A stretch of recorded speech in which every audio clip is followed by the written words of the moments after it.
Today I am going to talk about two things. The first thing I am going to share with everybody is an item I received in the mail from another YouTuber, Dano, at Dano's Toolbox.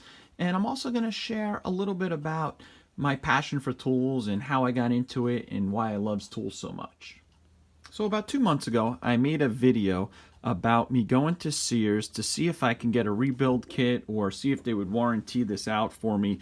Not that I wanted to get it warrantied out, because I wanted to get the replacement piece or a rebuild kit for it, and they no longer offer that at Sears, and they just wanted to basically swap it out for a junky one, Chinese made, or a newer made, USA made one. But I really wanted to get this one replaced because, as you can see here, this is one that says patent pending 1971, and these are the original Thumbwheel drives. And inside here, you'll see in a minute, there's a mechanism and there's a couple of ball bearings in there, and one of the ball bearings is missing, and it just does not work right and properly without that. So if you haven't seen that video, it's kind of a cool video. Take a look at it. It was one of the first videos I did that got a decent amount of views for such a small channel like mine.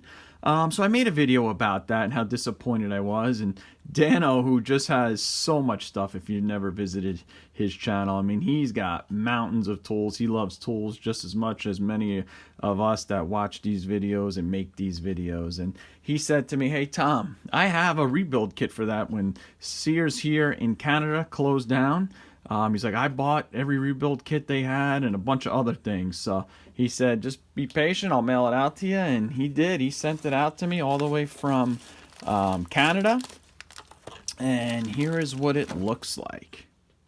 So before I show you that, Dano did include a card that wished Happy New Year and Happy Holidays to my family, and I wanted to do the same. So thank you so much, Dano, for the card and the Happy New Year wishes. Same to you and everybody else that's watching.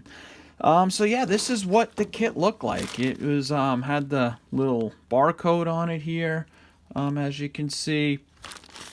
Had the instructions in it, and Dano actually did make a video about this to show me he had it. So if you haven't seen that, you can always check that out on his channel, where he goes through all this. It gives you all the instructions. And I was looking through this because I wanted to see if it had any sort of year on it or date on it from this rebuild kit, but it's definitely made in the USA. It tells you all the process on how to rebuild it, disassemble it, clean it, and so forth. So I shouldn't have a problem with that on mine. I've already disassembled it, cleaned it, because I did that prior to bringing it in, trying to get the rebuild kit.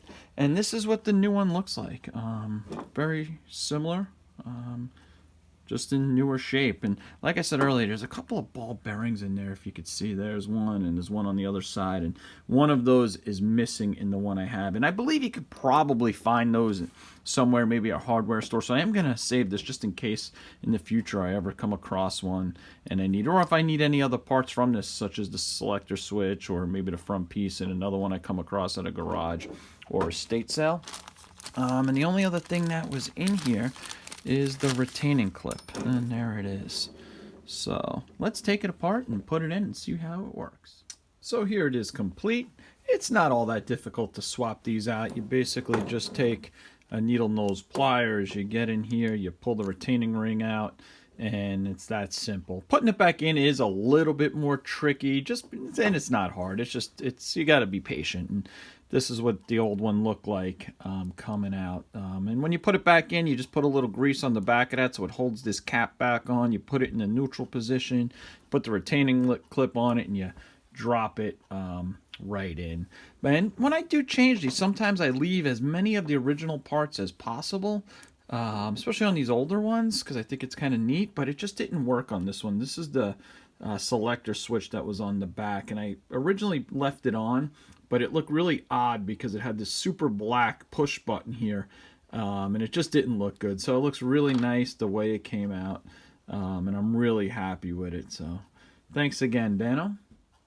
One of the things I should have mentioned as well, as when you get these out, it's always good to use a little super lube around the inside of the ratchet on any components here that are going to be moving. I really like the Super Lube. It's a synthetic, and I think a lot of the big companies, like I think even Snap-on recommends that you use Super Lube for the ratchets. And then the other thing I did is I used a little bit of 3-in-1 oil, and I dropped that into these little bearings here, just a tiny little bit on it, as well as in this little section here where the ball retainer is that holds the socket on, just so it'll be lubed up and ready to go. But the reason I like these is I love that thumb.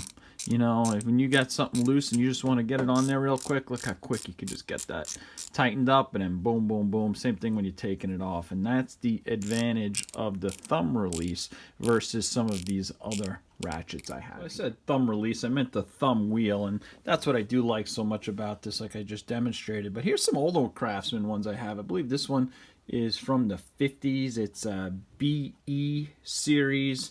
It still works great. I picked this up many years ago, and it's just it's exposed, right? Look how far they've evolved over the years, and it works just like any ratchet you have now, and it works great. And I actually got the little kit, the socket kit that it came in years ago. I can make a whole video on the not just 3/8 but 1/4-inch socket sets I have. Here's the thumb wheel drive I just showed you. That was around the 70. I think 71 was the patent on that, but prior to that one, this was the ratchet that was used a lot, and it was called the oiler. You put oil in there, and it's a very well-made ratchet, and I believe these were made through the 50s, 60s, 70s, and the design, I think, lasted even longer after they took the oil port out of it. And then they went to these kind of pear head, tear-shaped ratchets, and I'm assuming in like the 80s maybe, and they were well made. As you can see here, nice solid selector switches, really good steel in here, very nicely made. And then they started to go a little bit downhill with the pear head shaped, as you could just see even the castings on this, as this is probably from the early 2000s, and some of these even evolved over the years where they didn't even have selector switches anymore that were metal, that they were actually made to plastic, and then it just gradually went downhill over the years. But this one was one of the best, and I loved it. And the reason I said that I was going to probably make a second part to this video about my love for tools is because of the thumb wheel ratchet, mainly the 3/8 one, but I'm not going to have time in this video to do that, so I apologize I said that in the beginning. But I will make another video here really shortly after to go through why I love tools, how I collected tools, how I got into tools. And the only thing I did have here is some of the more modern ratchets that I do use. Now that I got that thumb wheel fixed, I'll use that, but I love using the SK one. That's USA made. And then I got these gear wrench ones that I really do like, and this is a Taiwan made one, the 84 tooth, and it is just super fine tooth and it works great. And this is the 120 that you'll hear a lot about and you'll see a lot of reviews on, the 120 XP. And I'm not sure, I think this might even be China, but it is made well. It's the flex head variety, and it is super fine tooth. So thanks for watching. If you've never been to Dano's channel, I'm going to include that in the link. I'll also include a link to the video of where I went to Sears. And stay tuned for my video. Please like and subscribe about where and how I got into tools.